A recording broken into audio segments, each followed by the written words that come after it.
السلام عليكم، أهلا ومرحبا بكم أصدقائي الأعزاء. أترككم مع هذه الكلمة باللهجة الريفية ترحيبا بضيفنا العزيز.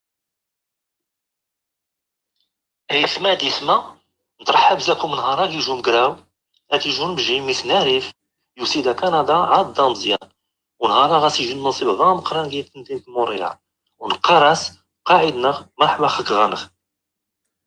إذا باسمكم جميعا أصدقائي الأعزاء أرحب بضيفنا الكبير الذي يحل ضيفا علينا اليوم في هذا البرنامج الحواري الذي كما وعدتكم سوف نستقبل من خلاله مجموعة من الضيوف المغاربة. معنا اليوم سي يونس، نطلعوا الاسم ديالو في الشاشة. سي يونس بقالة، مرحبا بك، bienvenue. السلام عليكم سي عدراوي، رمضان مبارك. Allah يبارك فيك علينا وعليك. Juste mettre quelque chose au clair aux gens qui nous suivent aujourd'hui. Si Younes Boukala, il est arrivé au Canada à l'âge de 1 an. Il avait 1 an. Donc, il parle un tout petit peu l'arabe et il parle un tout petit peu rifi. Donc, on va parler en français, la langue qu'il maîtrise super bien pour s'entendre et pour apprendre à le connaître. Inch'Allah. Inch'Allah. Idan, shukran lik awalan, merci beaucoup pour avoir accepté cette rencontre et on est très très ravis de vous recevoir. Nous avons eu l'occasion de parler avec quelques responsables militaires et dans le service de la police dans la province de Québec. Et aujourd'hui, nous avons avec nous un conseiller municipal. Si Younes, je vais vous laisser dans une présentation. C'est qui Younes Boukala? Parlez-nous de votre naissance, de votre arrivée au Canada et de votre lien avec le Maroc. Alors, shukran encore, c'est Adraoui. Donc, je suis né au Maroc, donc à Nador. Et je suis arrivé, mes parents étaient déjà ici au Canada. Donc, ma mère, elle a accouché au Maroc, puis je suis venu par la suite ici. Donc, j'ai fait l'école ici, dans mon quartier, à la Chine, là, à Montréal. Et puis, donc, c'est parti de là, de comprendre justement le fait d'être un Marocain, mais d'avoir grandi au Québec. Ça a été tout au long de ma vie, ça a toujours été remis en question, là. Je me souviens, j'étais le seul Marocain arabe à l'école primaire, là. Ça m'a beaucoup marqué.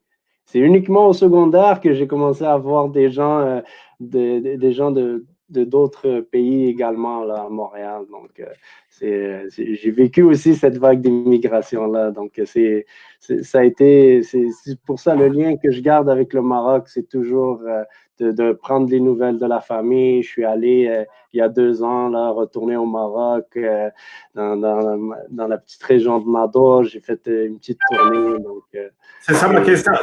Dans quelles sont les régions où est-ce que la famille est toujours là?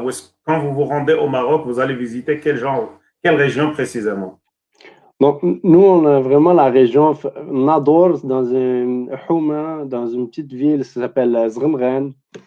Donc, un grand salut pour les gens de Zremren. Exactement.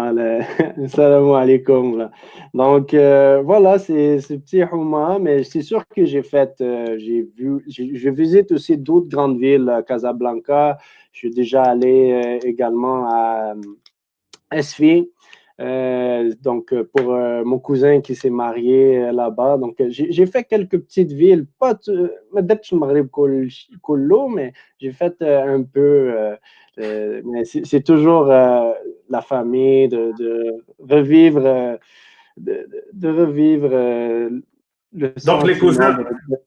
les cousins, même si tu es venu au Canada à l'âge de 1 an, tu gardes toujours ce lien avec les cousins, les cousines, les tantes, les oncles? À chaque année, un été, on faisait ici au Canada, un été, on allait au Maroc. Donc, et on n'allait pas Shahar ou Shahrain, là, on allait 3 mois. L'école finissait, la journée même, le lendemain, on était parti, puis on revenait. Juste au mois de septembre, là. Donc, je passais des grands moments, puis alhamdoulilah, j'ai eu cette occasion-là de garder ce lien-là avec le Maroc, avec ma famille, avec les gens de ma région. Donc.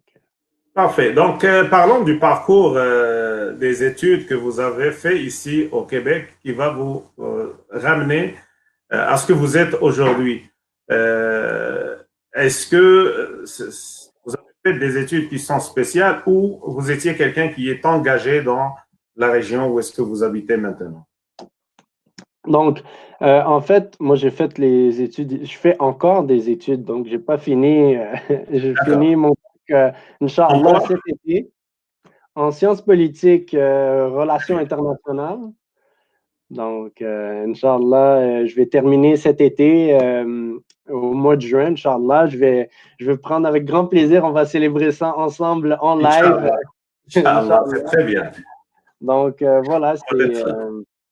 donc, c'est ça, c'est le bac en sciences politiques que je termine, qui me donne cette notion-là du politique, de comprendre ce qui se passe à l'international aussi. Donc, c'est ce qui m'a poussé à m'engager dans mon petit, à la Chine, à Montréal. Moi, il y a une phrase qui m'a beaucoup marqué, c'est penser global, agir local. Là. C'était ça. En anglais, c'est think global, act local. Donc, ça a toujours été une phrase importante. On retient déjà une leçon de ce que vous nous dites, c'est un étudiant ici au Canada, au Québec, qui a la chance d'être représentant de la ville où est-ce qu'il vit et qui peut prendre des décisions au nom des citoyens et qui sait peut-être les prochaines élections être le maire de la ville. Donc, c'est déjà quelque chose de très grand. Si on le compare avec ce qui se passe dans notre pays, le Maroc, nous avons des gens qui ont dépassé les 70 ans, mais qui ne veulent pas céder leur place, qui sont toujours là et qui ne veulent pas que la nouvelle génération prenne le pouvoir ou assume la responsabilité. Donc, c'est quelque chose de vraiment noble qu'on retient déjà de ces premières 5 minutes qu'on a avec vous. C'est sûr et certain que vous avez des défis dans ces jours-ci face à cette COVID-19. Est-ce que vous pouvez nous mettre un peu de lumière sur ce sujet? Comment est-ce que la ville de Montréal, la ville de la Chine agit afin de mettre fin ou de maîtriser l'éclosion de ce virus? Donc, en fait, c'est شكراً بزاف l'as'ila, là. Donc, c'est en fait plusieurs initiatives qui ont été prises pour respecter la distanciation physique. Donc, de permettre aux gens d'être distants. Il y a plusieurs initiatives à Montréal pour des corridors sanitaires. C'est-à-dire qu'on ferme des espaces de stationnement pour que les gens puissent marcher. Donc, ça, c'est un exemple justement pour la COVID, dans le contexte de la COVID-19. Également, à Montréal, on supporte les entrepreneurs. Donc, il y a tout ce volet-là avec le gouvernement fédéral, provincial. On se fie un peu au gouvernement du Canada, du Québec pour aider les entrepreneurs montréalais qui vont avoir de la difficulté donc à survivre parce que bon, les gens sont restés à la maison. Et puis, il y a récemment, justement, la mairesse Valérie Plante a parlé que à Montréal, les masques vont être fortement très recommandés. Donc, c'est une manière de dire, écoutez, il faut porter le masque. C'est juste qu'on ne peut pas l'obliger. Parce que quand tu l'obliges, il faut que tu donnes des amendes, il faut que tu fasses. Alors, on ne veut pas être dans cette dynamique-là. On pense que les gens sont assez responsables, puisqu'ils ont écouté les consignes du gouvernement, ils sont assez responsables pour se dire, ben voilà, écoutez, je vais mettre le masque, je vais prendre mes précautions de 2 mètres de distance. Donc, dans les transports en commun, toujours, c'est se laver les mains, garder les distances. Donc, c'est vraiment tout ce qui a été prôné et c'est également pour les parcs. Là. Il y a certains parcs qu'on a essayé de garder ouverts parce que c'est difficile de rester toujours à la maison. Quand tu veux sortir, changer de l'air, pour la santé mentale, c'est important. Donc, c'est pour ça beaucoup de gens voulaient qu'on ferme tous les parcs, aucun accès, rien. Mais on a voulu, même si c'est tentant, on ne pense pas que ce soit une bonne solution parce que les gens vont se ramasser ailleurs. Donc, c'est pour ça qu'on a voulu, pour la santé mentale des gens, là, de permettre la distance, là. Déjà, je retiens une deuxième chose de ce que vous dites. Vous dites que ce que Madame Plante veut faire, c'est de demander aux gens de porter le masque, mais vous soulignez le fait que ça ne doit pas être obligatoire, parce que si c'est obligatoire, il faut donner des amendes. Il faut même des fois, si la chose se répète, on doit arrêter la personne. Et peut-être c'est une des choses qui représente un grand défi aujourd'hui au Maroc, parce que chaque jour, on arrête des milliers de gens. Parce que après 7 heures, c'est interdit de sortir et les gens, ils sortent quand même. Donc, la police, les gens de la sûreté, ils se trouvent obligés d'arrêter des gens. Qu'est-ce qu'on va faire avec toutes ces dizaines de millions, de milliers de gens qu'on va arrêter? Donc, c'est vraiment un défi au Maroc. Et je suis très content de vous rencontrer aujourd'hui afin de voir ce qui se fait ailleurs aussi, parce que on le dit toujours au Québec, lorsqu'on se compare, on se console. Donc, aussi, lorsqu'on se compare, on arrive à se faire des idées meilleures pour améliorer les décisions qu'on doit prendre dans l'avenir. Nous avons fait circuler au début une vidéo qui vous présente et j'aimerais la refaire passer et vous demander de nous interpréter les personnes qui figurent dans ces photos. On va les faire passer un à la fois. Donc, Oui, donc ça, c'était avant l'élection. C'était le Younes uniquement étudiant, donc avant d'être élu. Donc, c'était vraiment, ça me rappelle de bons souvenirs, là. Je me rappelle, c'était avec d'autres jeunes engagés.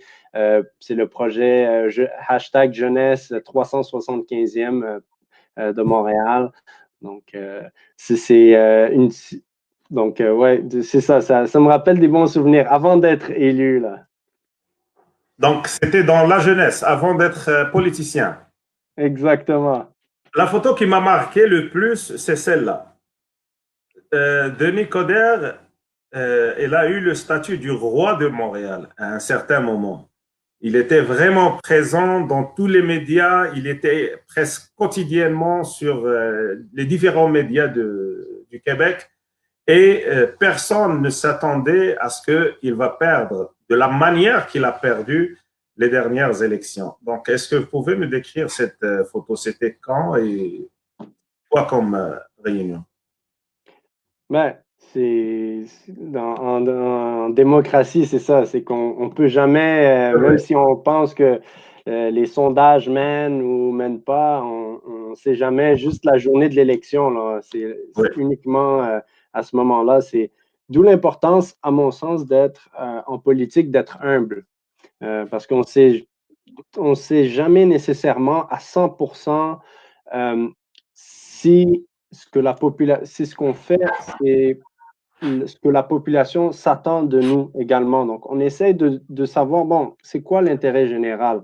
Donc, c'est d'où l'importance de se dire, mais ça se peut qu'on ait fait des erreurs aussi, là. Donc, c'est pour ça, là, il faut avoir cette humilité, mais aussi une fermeté. Donc, c'est cet équilibre-là qui est important. Celle-là, Oui, c'est ça, c'est celle-là. Ça c'était dans la jeunesse. C'est peut-être celle. avant la politique. C'est ça c'était avant la politique, ça, avec. Donc, celle-là, c'était une simulation, elle, en noir et blanc. Euh, Est-ce que vous voyez la photo ou vous voulez que je la mette au complet sur l'écran? Oui, oui, celle-là. C'est celle-là que vous me parliez, là.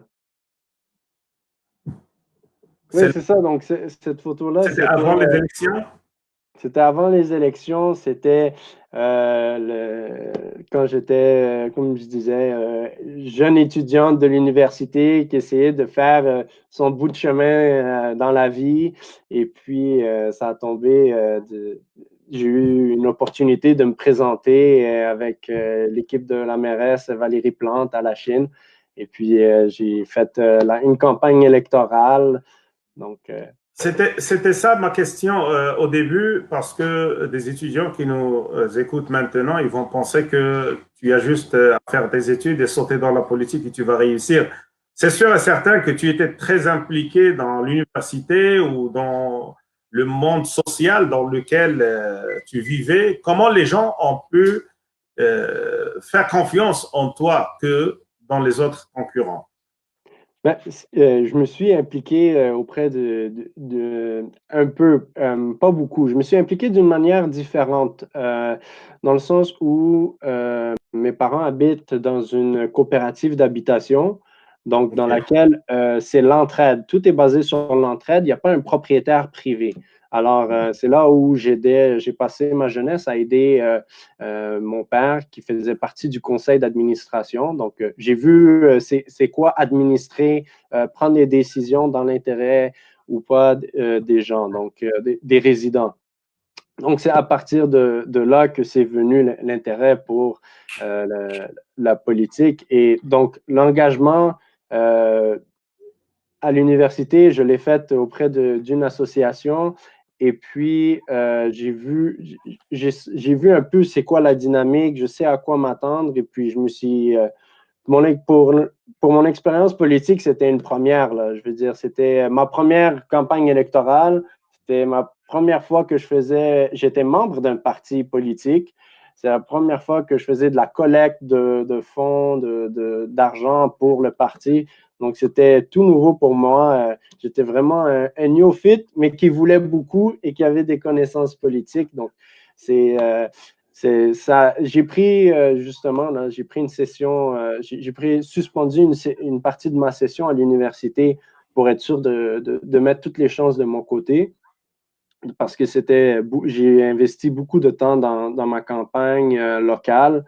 Alors, c'est ce qui a, je pense, donné le profit, le profit. Je veux dire, ce qui a Le eu un poids profil. sur la balance là, dans OK. l'élection.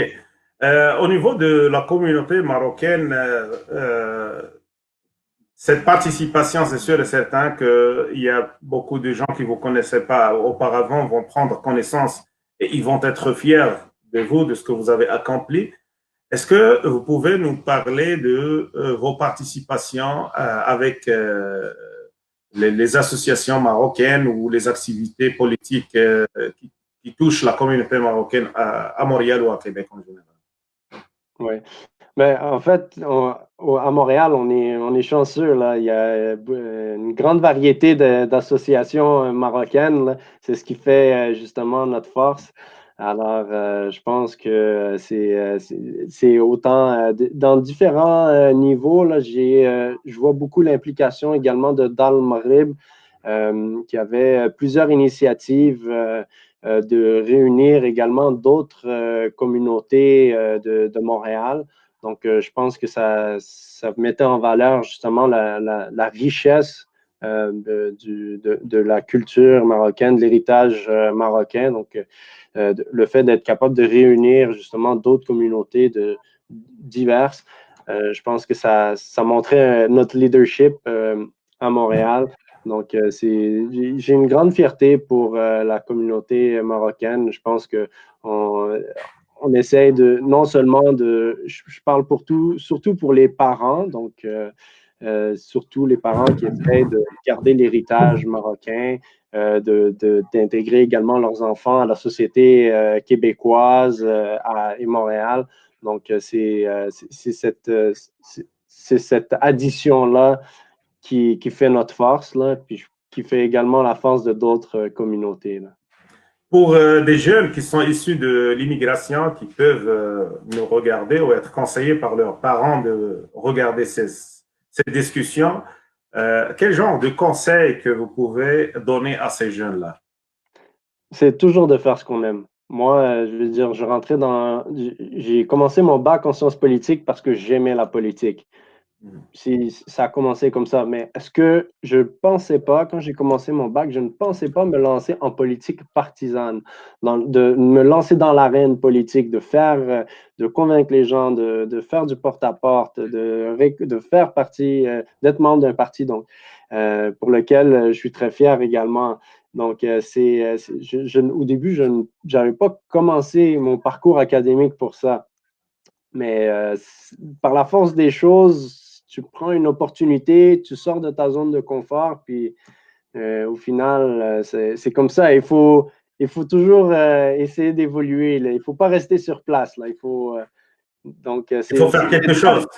c'est ça. C'est pour ça, pour moi, l'importance de faire ce qu'on aime. Parce que en commençant, en faisant ce qu'on aime, on veut être meilleur, on veut exceller. Donc, c'est ce qui nous pousse à devenir meilleur. Donc, Je suis vraiment ravi de vous entendre parler et j'aimerais rappeler que la première fois qu'on s'est fait connaissance, c'était lors de la fête de la fin et le début de l'année Amazigh. oui, Je vous ai vu porter le drapeau et puis parler avec tout le monde, saluer tout le monde, même faire une très belle danse, Rifi. Et j'étais vraiment impressionné de la qualité de la prestation que vous faites. La raison pour laquelle on cherche à parler à des gens comme vous, c'est parce que il y a beaucoup de personnes de calibre très supérieur dans cette communauté. Nous avons des gens qui excellent dans tous les domaines, mais en contrepartie, nous avons des gens qui sont dans le chômage, qui ne font rien, qui se présentent au Maroc comme étant des leaders de la communauté marocaine au Canada et qui causent beaucoup de tort pour cette communauté. Donc, à travers ces entrevues, on essaye de dire aux gens de l'autre côté de l'océan que si vous cherchez à parler à des Marocains qui font un excellent travail, qui sont vraiment représentatifs de la communauté marocaine au Canada, voilà, Monsieur Younes, est un exemple. En ce qui concerne le mois de Ramadan, est-ce que tu fais du harira ou tu comptes toujours sur les parents, la famille? Moi, je compte sur les parents. Là. C'est difficile de battre une bonne harira de ma mère. Là. Et les shibakia, là, elle a fait les shibakia, elle a fait les churros maison juste maintenant. Là. Donc, c'est tout. Je suis chanceux d'avoir une mère qui est extraordinaire, qui est une chef cuisinière également. On la salue à travers vous. Veuillez toutes nos salutations et lui dire bravo.